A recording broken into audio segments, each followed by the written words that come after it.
নমস্কার, শুরু করছি আজকের গল্প শ্রী বিভূতিভূষণ বন্দ্যোপাধ্যায়ের আমার ছাত্র।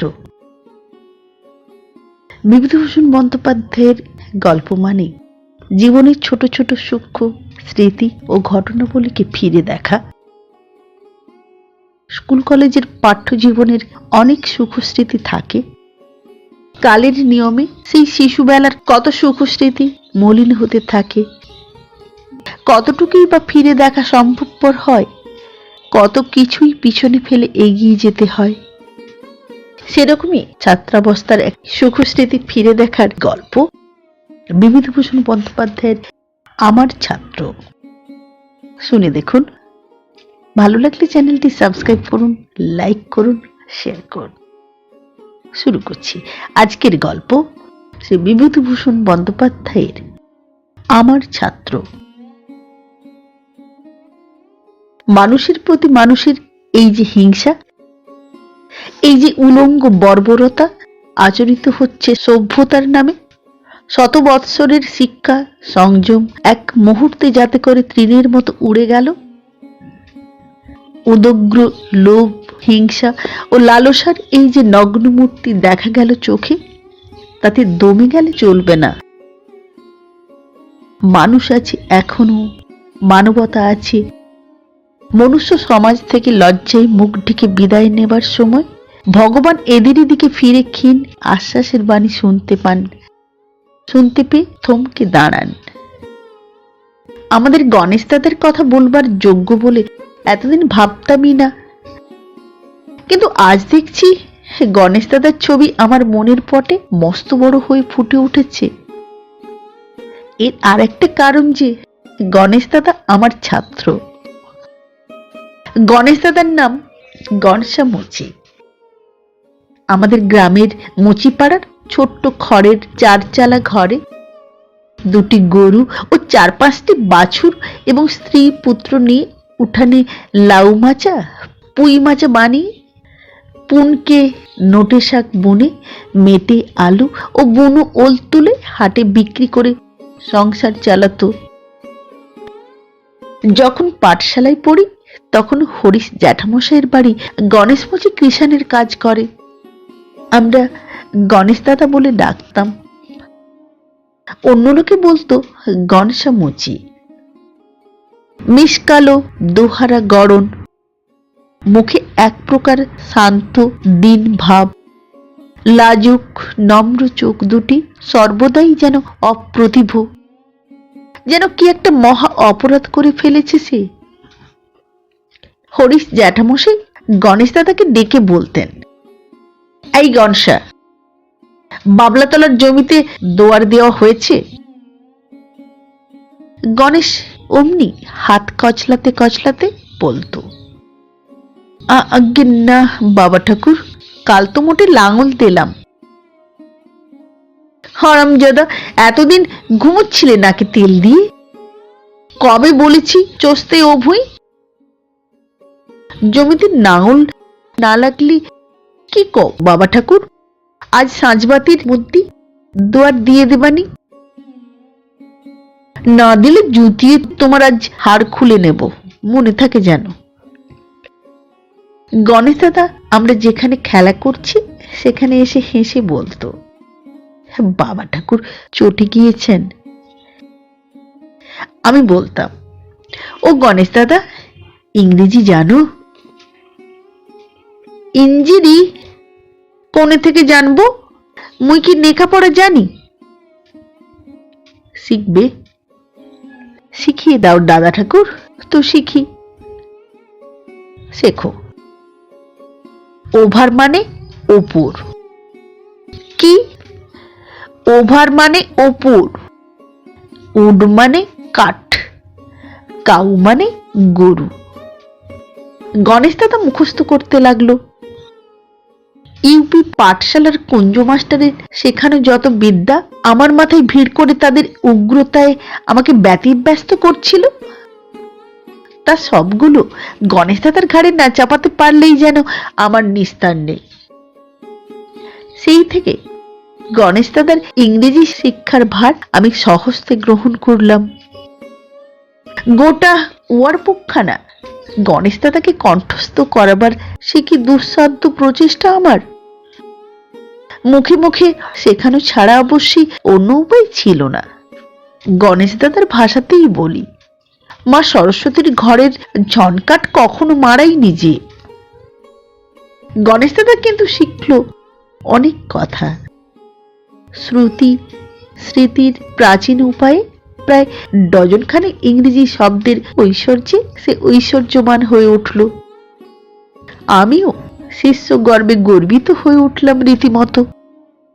আমার সে গর্ব মাঝে মাঝে বড় অশুভভাবে আত্মপ্রকাশ করত।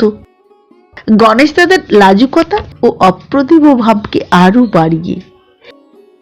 যেমন একটা উদাহরণ দিই, হরিশ জ্যাঠামশাইয়ের বাড়ি তার বড় ছেলে ফুটুদাকে বিয়ের জন্য কন্যাপক্ষ দেখতে এসেছে। দু তিনটি ভদ্রলোক, শ্যামনগরের কাছে কোথায় যেন বাড়ি। আমরা ছেলেরা বলা বলি করলাম, শ্যামনগর অর্থাৎ শহরের দিকে যতই বাড়ি হোক বাছাধনদের, আমাদের অজপাড়াগা বলে যে নাক সিটকুবেন তা হতে দিচ্ছি নে।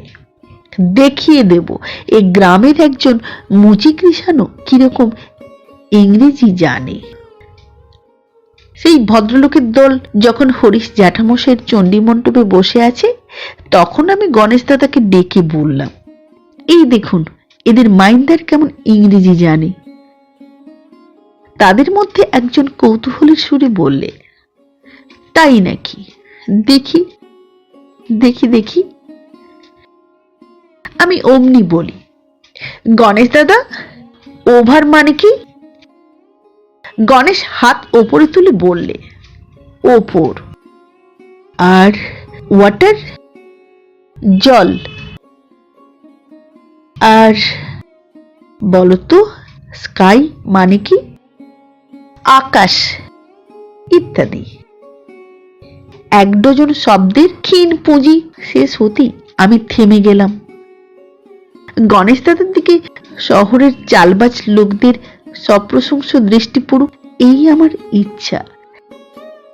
আমার উদ্দেশ্য সফল হলো। শহুরে বাবুরা ওর দিকে চেয়ে চেয়ে বললে, বাহ বাহ, এই লোকটি তো বেশ। কি নাম তোমার? বেশ, এদিকে এসো। ওরা 4 আনা বকশিস করলে তক্ষুনি। অর্থ করি বিদ্যাপটে ইংরেজি। সেই থেকে গণেশ দাদার কি উৎসাহ ইংরেজি শেখবার। 7 দিনের মধ্যে আরেক ডজন শব্দ কণ্ঠস্থ করে ফেললে। আরেক দিনের কথা মনে পড়ে, শীতকাল, বাড়িতে রুটি হচ্ছে। দুধ আর গুড় দিয়ে খাবো বলে মনে খুব ফুর্তি। এমন সময় পীতাম্বর রায় জ্যাঠামশাইদের বাড়ি হইচই শুনে সেদিকে গেলাম। গিয়ে দেখি তার চণ্ডী মণ্ডপের সামনে লোকে লোকারণ্য। পীতাম্বর রায়, হরিশ জ্যাঠামশাই, নবীন চক্রবর্তী প্রভৃতি বিশিষ্ট লোকজনেরা চণ্ডী মণ্ডপে বসে। পীতাম্বর রায় খুব চিৎকার করছেন ও হাত পা নাড়ছেন। উঠানের মাঝখানে গণেশ দাদা মুখ চুন করে দাঁড়িয়ে রয়েছে। ব্যাপার শুনে বুঝল, পীতাম্বর রায়ের একটি গরু আজ 2 দিন হারিয়ে গিয়েছিল। আজ সেটা গণেশ দাদার বাড়ির পেছনে মুচিপাড়ার বড় আমবাগানে লতা দিয়ে বাঁধা ছিল এবং তার লেজকে দাদি অনেকখানি কেটে দিয়েছে। ঝরঝর করে রক্ত পড়ছে লেজ দিয়ে। এই অপরাধের সন্দেহ গিয়ে পড়েছে গণেশ দাদার ওপর। কারণ প্রথমত মুচিরা গরুর চামড়া বিক্রি করে, দ্বিতীয়ত গরু গণেশ দাদার বাড়ির পিছনে বাঁধা ছিল, তৃতীয়ত গণেশ দাদা গরিব। সুতরাং গণেশ দাদাই রাত্রে গরুটি কেটে চামড়া খুলে নেওয়ার উদ্দেশ্যে সেটাকে লুকিয়ে রেখেছিল তার বাড়ির পিছনের আমবাগানে। দায়ের কোপও সেই মেরেছে। পীতাম্বর রায়ের ও হরিশ জ্যাঠামশাইয়ের যুক্তির মধ্যে যে ফাঁক ছিল তা কারোর চোখেই পড়ল না। গণেশ দাদার বক্তব্য প্রথমত সুসম্বন্ধ নয়, দ্বিতীয়ত ভয়ে তার বুদ্ধিশুদ্ধি লোপ পেয়েছিল, যার আতিশয্য তার কোনোদিনই নেই। সুতরাং আত্মপক্ষ সমর্থনে সে পটুত্বের বিশেষ পরিচয় দিল না। উফ, সে কি মারটাই মারলেন পীতাম্বর জ্যাঠামশাই ওকে পা থেকে চটি জুতো খুলে। কতকাল কেটে গিয়েছে, দীর্ঘ 35-34 বছর, কিন্তু আজও আমি চোখের সামনে গণেশ দাদার যন্ত্রণা ও লজ্জাকাতর মুখ দেখতে পাই। মার বটে একখানা, শুধু শোনা যায় পীতাম্বর রায়ের তর্জন গর্জন এবং চটাং চটাং চটি জুতোর শব্দ গণেশ দাদার পিঠে। পিঠ ফেটে রক্ত পড়তে লাগলো দরদর করে।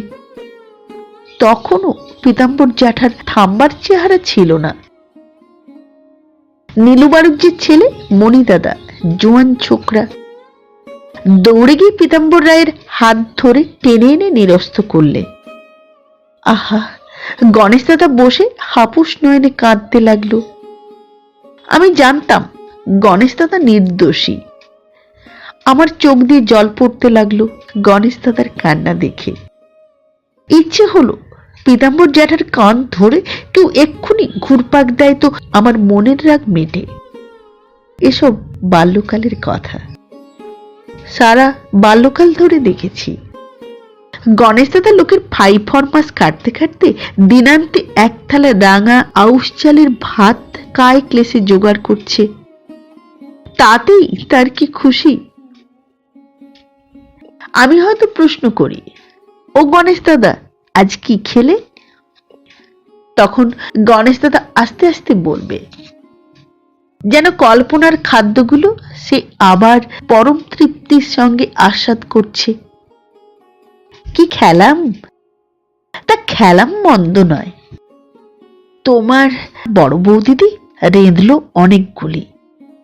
খেলাম ধরো আঙুলের পর্বে হিসেব রেখে ভাত, শুকনোর নাড়া ডাঁটা দিয়ে, কুমড়ো দিয়ে, পেঁয়াজ দিয়ে, ঝিঙ্গের ঝাল, বেগুন দিয়ে, পেঁয়াজ দিয়ে, কাঁচা লঙ্কা আর তেঁতুল। তা বেশ খেলাম, কি বলো? তরকারি হিসেব অদ্ভুত শুধু নয়, বিকট। কোনোদিন জিজ্ঞাসিত না হয়েও একগাল হেসে বলতো, দাদা ঠাকুর, আজ খুব খেলাম। কি গো গণেশ দাদা? কি বলো দিনি? গণেশ দাদা সকৌতুকে আমার দিকে তাকায়। তা আমি কি জানি, তুমি বলো। আজ তোমার বৌদিদি বড্ড করলে। উচ্ছের শাক আর দয়াকলা দিয়ে একটা তরকারি আর পান্তা ভাত। খাবারটা লোভনীয় বলে মনে না হলেও মৌখিক তারিফ না করে উপায় নেই গণেশ দাদার কাছে। খাওয়ার তো এই দশা, পরনে ময়লা ছেঁড়া কাপড় কিংবা গামছা ছাড়া তো গণেশ দাদার ছবি মনে করতেই পারিনি।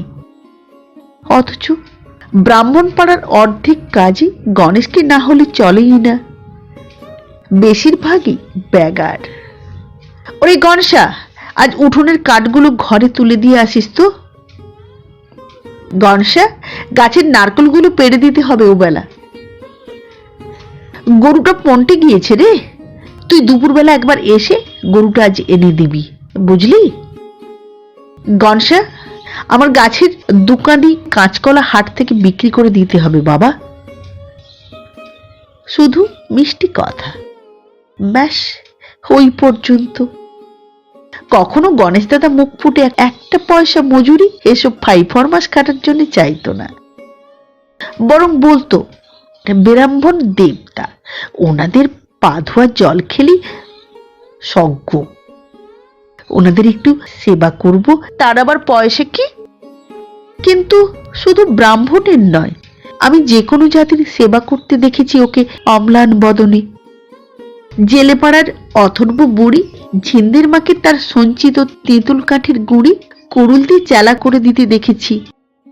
কত ক্রিয়াহীন মধ্যাহ্নে ব্রাহ্মণ পাড়ার চণ্ডীমণ্ডপগুলি যখন অলস যুবক ও পৌরদের পাশা দাবা ক্রীড়ার বিবিধ ধ্বনিতে অথবা দিবানিদ্রাভিভূত ব্যক্তিদের নাসিকা গর্জনে মুখরিত, তখন গণেশ দাদা কারুর তেঁতুল গাছে তেঁতুল পেড়ে দিচ্ছে, না হয় কারু কলাইয়ের গাছ বোঝাই গাড়ি চালিয়ে খামারে আনছে।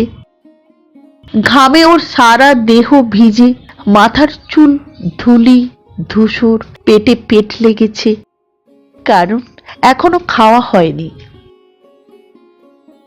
কখনো দেখিনি গণেশ দাদা কারুর সঙ্গে ঝগড়া করছে কিংবা চড়া সুরে কথা বলছে। আমার বাল্যকাল কেটে গেল। কলেজে পড়ে দুটো পাশ করে গ্রামে ফিরে যেতে পথেই গণেশ দাদার সঙ্গে দেখা বেলতলার মাঠে। গণেশ দাদা গরু চড়াচ্ছে মাঠের মধ্যে একটা গাছতলায় দাঁড়িয়ে। পাশ দিয়েই আমার পথ। গণেশ দাদাকে ডেকে বললাম, ও গণেশ দাদা, চিনতে পারো? তা চিনতে পারবো না? দেখো দেখিনি দা ঠাকুর, কোলে পিঠি করি মানুষ করলাম, আর চিনতে পারবো না? কত বছর দেখিনি। কোথায় ছিলে দা ঠাকুর একদিন আমাদের ভুলে? মামার বাড়ি। তুমি তো বুড়ো হয়ে গিয়েছো দেখছি, মাথার চুল পেকেছে। হ্যাঁ গণেশ দাদা। ও মা, তোমাদের কোলে করে মানুষ করলাম, তোমরাই কত বড় হয়ে গেলে, মুই আর বুড়ো হব না? বয়স কি কম হলো? ভালো আছো? হ্যাঁ ভালো। তোমরা সব ভালো? গণেশ দাদাকে এই বয়সে গরু চড়াতে দেখে আশ্চর্য হলাম। কারণ পল্লীগ্রামে গরু চড়ানো হলো বিষয়কর্মের প্রধান সোপান। সাধারণত বালকেরা এ কাজ করে থাকে, তারপর ক্রমোন্নতির ধাপে ধাপে উঠতে শুরু করে। মোটামুটি সেটা এই রকম। গরু চড়ানো 17 বছর পর্যন্ত, জন খাটা 16-17 থেকে 30 বছর বয়স পর্যন্ত, অপরের কিষানগিরি করা 25-30 থেকে 40 পর্যন্ত, নিজের জমিতে চাষাবাদ করা, বাড়িতে ধানের গোলা বাঁধা, এ সৌভাগ্য সকলের ঘটে না। যেমন অনেকেই ব্যবসা করে কিন্তু ধনী হতে পারে না, তেমনি চাষ অনেকেই করে কিন্তু গোলা বাঁধতে পারে না। এ সৌভাগ্য কদাচিৎ ঘটে চাষির ভাগ্যে। কিন্তু এ বলছি কেন, এ ভাগ্য সকলের হয় না। ব্যবসাদার মাত্রে কি টাটা বিড়লা হয়? তবু এটার উল্লেখ করতেই হবে।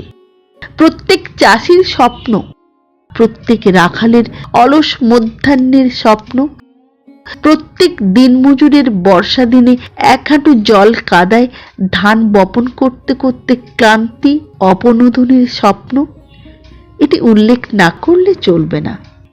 সেটি হলো নিজে মহাজন হয়ে নিজের গোলা থেকে অপরকে ধান কর্জ দেওয়া। এই উচ্চতম ষষ্ঠ স্তর প্রাপ্তি বহু পুণ্যের ফলে ঘটে। যাক, কিন্তু গণেশ দাদা এই বয়সে বিষয়কর্মের প্রথম সোপানটিতে কেন, এই প্রশ্ন আমার মনে না উঠে পারল না। পাড়াগাঁয়ে এই বয়সেও যারা গরু চড়ায়, বুঝতে হবে তারা ভাগ্যলক্ষ্মী দ্বারা নিতান্তই অবহেলিত, তারা নিতান্তই অভাজন। এই প্রশ্ন গণেশ দাদাকে করলাম না, যদি মনে কষ্ট পায়। আমার তো মনে বড় কষ্ট হলো পক্ক কেশ গণেশ দাদাকে পাঁচন হাতে তালপাতার ছাতি মাথায় গরু চড়াতে দেখে। গণেশ দাদা বললে, বসো বসো দাদা ঠাকুর, তামুক খাবা? না গো, ও শিখিনি। এতটুকু দেখেছি তোমারে, কত বড়টা হয়ে গিয়েছ। হ্যাঁ গো, জিজ্ঞেস করো দিনি, সেই ইঞ্জিরি মনে আছে কিনা দেখি। ও অনেক দিনের কথা। উচ্চ প্রাইমারি পাঠশালার সেই দিনগুলি কতকাল আগে অতীতে মিলিয়ে গিয়েছে। আজ 15 বছর আগের ব্যাপার সেই গণেশ দাদাকে ইংরেজি শেখানো। কি কি শিখিয়েছিলাম তাই কিছুই আমার মনে আছে। গণেশ দাদা কিন্তু হাসি হাসি মুখে জিজ্ঞাসা নেত্রে চেয়ে আছে আমার দিকে। বললাম, তুমি বলতে আরম্ভ করো। ওভার মানে ওপর। বেশ বেশ, তারপর? তুমি জেগো দা ঠাকুর, আমি বলি। জল, ওয়াটার। আকাশ, স্কাই। আর দুধ ইংরেজি? মিল্ক। গণেশ দাদার মুখে বিজয়ীর গর্বিত হাসি। তুমি তো ঠকাতে পারলে না দাদা ঠাকুর, এতদিন পরেও। ভাবটা এই রকম। আমি ভাবছি এই ইংরেজি শিখে তালপাতার ছাতি মাথায় গোচারণরত গণেশ দাদার কি উপকার হবে। গণেশ দাদা বললে, বলো বলো দা ঠাকুর। পিঁপড়ে। পিঁপড়ে? ওটা তো শিখোনি দা ঠাকুর। ও তুমি শিখোনি, যা শিখাইলে তা মুই একটাও ভুলিনি। তা ওটা মোরে শিখিয়ে দাও। পিঁপড়ে ইঞ্জিরি কি? অ্যান্ট। ও, অ্যান্ট অ্যান্ট অ্যান্ট অ্যান্ট। জিউলি গাছটার তলায় বিশ্ববিদ্যালয়ের সদ্য গ্র্যাজুয়েট আমি। আমার পক্ষকে গোচারণরত ছাত্রকে ইংরেজি ভাষার পাঠ দিতে দিতে বড্ড দেরি করে ফেলি। বেলা যায় দেখে গণেশই বললে, তুমি এসো দাদা ঠাকুর, মুই গরু কোয়ার্টারে জল দেখিয়ে আনি পোডার খালে। আজ অনেক কথা শেখলো নি। এসব দেশ মরুক্ষুর দেশ, লেখাপড়ার কথা কেউ বলেই না। মোর মতো ইঞ্জিরি কজনে জানে? ওই তো সব রাখাল ছোড়ারা গরু চড়াচ্ছে। কই ডেকে শুধু না, জলের ইঞ্জিরি, ধানের ইঞ্জিরি। সব মূর্খ দাদা ঠাকুর, সব মূর্খ। পোড়ার খালে মাছ পড়ছে আজকাল গণেশ দাদা? ওই হচ্ছে দু চারটে। বান, ফলুই, তেচকো। চলো না একদিন ধরতে যাই। যাবো গণেশ দাদা, দু একদিন পরে। যে কটা দিন গায়ে থাকবা মোরে শেখাবা কিন্তু। নিশ্চয়ই গণেশ দাদা, এবার তোমাকে 4 ডজন ইংরেজি কথা না শিখিয়ে আর তোমাদের বাপ মায়ের আশীর্বাদে যা মুই শিখেছি তাতেই মোর সামনে কেউ দাঁড়াতে পারে। ওই তো হিবু ঘরামির ছেলে ওসমান গরু চড়াচ্ছে, ডেকে শুধু না। গণেশ দাদা দূরে গোচারণরত একটি 13-14 বছরের বালকের দিকে আঙুল দিয়ে দেখিয়ে দিলে। গ্রামে এসে গণেশ দাদার কথা লোককে জিজ্ঞেস করলাম, ওর অবস্থা এত খারাপ হলো কেন? কারণ শুনলাম ওর 2 ছেলেই মারা গিয়েছে। বুড়ো হয়েছে বলে লোকের বাড়িতে কৃষাণের কাজে কেউ রাখতেই চায় না। জমিদারের দেনার দায় সামান্য একটু ভিটে সংলগ্ন জমি ছিল, তাও বিক্রি হয়ে গিয়েছে। নিজের লাঙল নেই বলে ভাগে চাষ করবার উপায় নেই। যার লাঙল নেই তাকে বর্গা দেবে কে জমি? সুতরাং এ বয়সে বাধ্য হয়ে ওকে গরু চড়াতে হচ্ছে। গণেশ দাদার বাড়ি গেলাম একদিন। ও বসে বসে কঞ্চি চাটছে, ঝুড়ি বুনবে। ঝুড়ি তৈরি করে হাটে বেচলে পয়সা হয়, কিন্তু ও ঝুড়ি বুনছে পরের বেগার। এ আমি জানি। এর একটা মস্ত কারণ, ওকে পরের বাঁশঝাড় থেকে কঞ্চি কেটে আনতে হয়। অপরের তার দাম স্বরূপ নেয় একটা ঝুড়ি, না তো একটা গাছ ঘেরা কঞ্চির ঠোঙা। গণেশ দাদার ঘরে কঞ্চির ঝোপের বেড়া, চালে খড় নেই। একটা চাল কুমড়ো লতা উঠিয়ে দিয়েছে চালে। চাল কুমড়োর ফুল আর ফল যথেষ্ট হয়েছে। লতাগুলো চাল ছাড়িয়ে এদিকে ওদিকে ঝুলে পড়ে বাতাসে দুলছে। একটা ধাড়ি ছাগল ঘরের ছাঁচতলায় পরম তৃপ্তিতে কাঁঠাল পাতা চর্বণ করছে। ওর বউ গৃহকর্ম করছে। বেশ লাগলো আমার। ঘরে পেতল কাঁসার সংস্পর্শ নেই। মাটির কলসি, মাটির হাঁড়ি, মাটির সরা, মাটির ডাবর, মাটির ভাঁড়ে জল রাখা আছে। ভাত খায় কলার পাতায়, নয়তো চামটার বিলের পদ্ম পাতায়। আমাকে বললে, চাল কুমড়ো একটা নিয়ে যাও দাদা ঠাকুর। দাদা ঠাকুর, ও আমি কি করব? নিয়ে যাও, বেশ শুক্তুনি করো তোমরা। মোরা শুক্তুনি রাঁধতে জানি নে। বামুন বাড়িতে কত শুক্তুনি খেয়েছি আগে, পস্কার লাগে। কেন, বৌদিদি শুক্তুনি করতে জানে না? অত তেল মশলা কনে পাবো মোরা? দাদা ঠাকুরের যেমন কথা, ওসব তরকারি কি মোরা খেতে জানি না পারি? অনেকক্ষণ থেকে লক্ষ্য করছিলাম, ওদের ঘরের দাওয়ায় একজন খুনখুনে বুড়ি ছেঁড়া কাঁথা গায়ে শুয়ে আছে। গণেশ দাদাকে জিজ্ঞেস করাতে ও বললে, আরে ও সেই রতনের মা, ওরে চেনো না? রতন ঘর ছেড়ে পালিয়েছে এক বাগদি মাগিকে নিয়ে। ওর মা যায় কনে, কেউ দেখে না। দুদিন না খেয়ে ঘরের মধ্যে পড়েছিল, তাই ওরে এনে রেখে দিলাম মোর এখানে। চোখের উপর না খেয়ে মরবে পাড়া প্রতিবেশী, চোখে কি দেখা যায়? তাই ওরে এনে রেখে দিলাম, যদি মোদের জোটে তোমারও এক বেলা জুটবে। তাও নড়তে পারে না, জ্বর, সর্দি, কাশি। একটু হোমিওপ্যাথি ওষুধ এনে দিলাম জগানন্দপুরের ডাক্তারবাবুর কাছ থেকে। 2 আনা নিলেন। তা যদি কোনো উপকার হতো দাদা ঠাকুর। তুমি জানো হোমিওপ্যাথি? না, আমি জানি নে। আচ্ছা, আমি দেখবো এখন ওবেলা ঔষধের ব্যবস্থা। কি দেব তোমারে দাদা ঠাকুর ভাবছি। কিছু দিতে হবে না, তুমি কথা বলো, আমি শুনি। কিন্তু কথা কইতে গণেশ দাদা জানে না।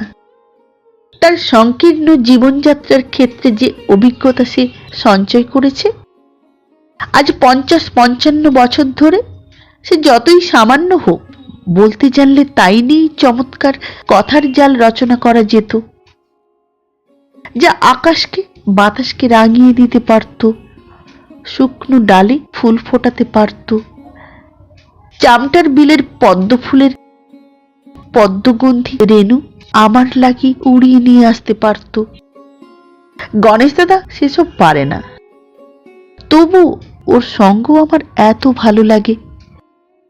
কথার দরকার হয় না, ওর নিরুপকরণ ও অনাড়ম্বর সাহচর্যই আমার মনে একটি মৌন লিরিকের আবেদন বহন করে আনে।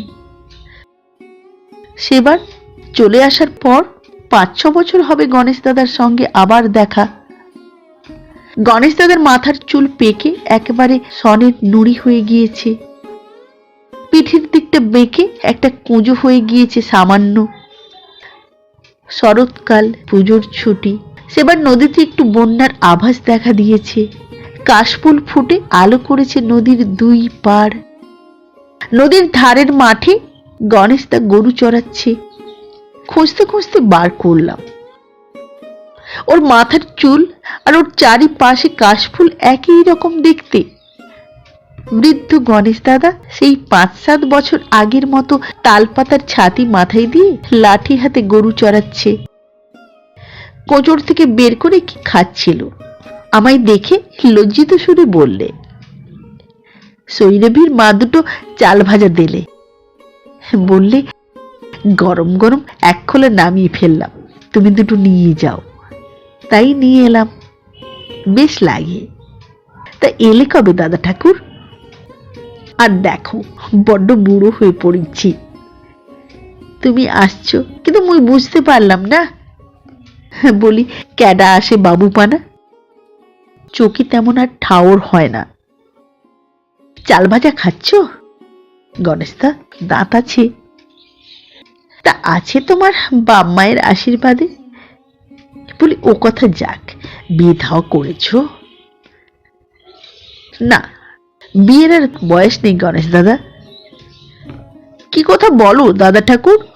তোমারে কোলে করে মানুষ করলাম, কালকের কাঁচা ছেলে, বয়স ফুইরে গেলে তোমার। ও কথা বলনি, মা লক্ষ্মীকে দেখে চক্ষু বুঝবো। বিয়ে করো। কি করছো আজকাল? চাকরি করছি। বেশ বেশ, মোদের শুনেও সুখ। তা বসো, এই গাছটার ছিয়াতে বসো। হ্যাঁ গা, তোমরা টুপি পরো। বেনার ডাঁটার খাসা টুপি বুনি দিতে পারি, পস্কার সাহেবের টুপি। কি বাড়ি সাহেবের টুপি নেবা? না, আমি সাহেবের টুপি পরি নে। বসো, জিরো, বড্ড রোদ্দুর। কি সুন্দর নীল আকাশ, কাশফুলে ভরা বিস্তীর্ণ মাঠের উপরে হুমড়ি খেয়ে আছে। সাধারণ ধরনের নীল নয়, সে এক অদ্ভুত ময়ূরকণ্ঠী রঙের নীল। ওপার থেকে হু হু হাওয়া বইছে। গণেশ দাদার মাথার সাদা চুল বাতাসে কাশফুলের মতো উঠছে। আমার কাছে ছবিটি বেশ লাগে। গণেশ দাদা এইবার চাল ভাজা খাওয়া শেষ করে নদীর পাড় বেয়ে জলে নেমে দুহাতে আঁচলা করে জল খেয়ে নিয়ে সরস তৃপ্তির সঙ্গে আহ বলে একটি দীর্ঘস্বর উচ্চারণ করলে। আমার কাছে এসে বললে, তামুক খাবা? খাইনি। দাঁড়াও সাজি, মোর ডাকাটা খরসান তামাক, বড্ড তলব। কিছু নেই, শুধু তামাক আর গুড়। বাজারের তামুকে চুন মেশায়। বলি, দা ঠাকুর একটু শুধু দেখি। কি গণেশ দাদা? সেই ইঞ্জিরি মুই মুখস্থ বলবো। ওভার মানে ওপর, ওয়াটার মানে জল, বার্ড মানে পাখি, বালির ইঞ্জিরি স্যান্ড, মাছের ইঞ্জিরি ফ্লাই। না না। কি মাছের ইঞ্জিরি ফ্লাই নয়? না। তবে কি অ্যান্ট? না, অ্যান্ট মানে পিঁপড়ে। মাছের ইংরেজি ফিশ, মাছের ইংরেজি ফ্লাই। হ্যাঁ, ঠিক ঠিক ঠিক বলেছ। বয়স হয়েছে আজকাল অনেক, সব কথা ঝরঝরে মনে পড়ে না, বেসরণ হয়ে যায়। আর তুমি না এলে তো চর্চা হয় না। সব মূর্খ, কার সঙ্গে ইঞ্জিরি বলবো বলো দেখি? আরেক দুজন ইংরেজি শব্দ বসে বসে আমার জ্ঞান পিপাসু শুভ্র কেশ ছাত্রকে শিক্ষা দিলাম, সেই কাশফুল ফোটা চরে বসে শরতের অপরাহ্নে। আগের শেখা শব্দগুলো একবার সে ঝালিয়ে নিলে মহা উৎসাহে। তারপর সেই বিদ্যার বোঝা বহন করে সেই বছরের মাঘ মাসে নিউমোনিয়া রোগে আক্রান্ত হয়ে গণেশ দাদা পরলোক যাত্রা করলে। পর বৎসর পুনরায় দেশে ফিরে গিয়ে আর ওকে দেখতে পাইনি। কি বৈষয়িক উন্নতির দিক থেকে, কি ইংরেজি শিক্ষার দিক থেকে। গণেশ দাদা সারা জীবন প্রথম সোপানের দিকেই রয়ে গেল বটে, কিন্তু আমার দৃঢ় বিশ্বাস ওর মধ্যে এমন কিছু ছিল যার সাহায্যে ও সব সোপান অতিক্রম করে আমাদের অনেককে অতিক্রম করে অনেক উঁচুতে গিয়ে পৌঁছেছিল। তাই আজকার দিনে বারবার তার কথাই মনে পড়ে। নমস্কার, আমার ছাত্র গল্পটি পাঠ করে শোনালাম। পরিবেশনকালীন ভুল ত্রুটি নিজ গুণে ক্ষমা করবেন।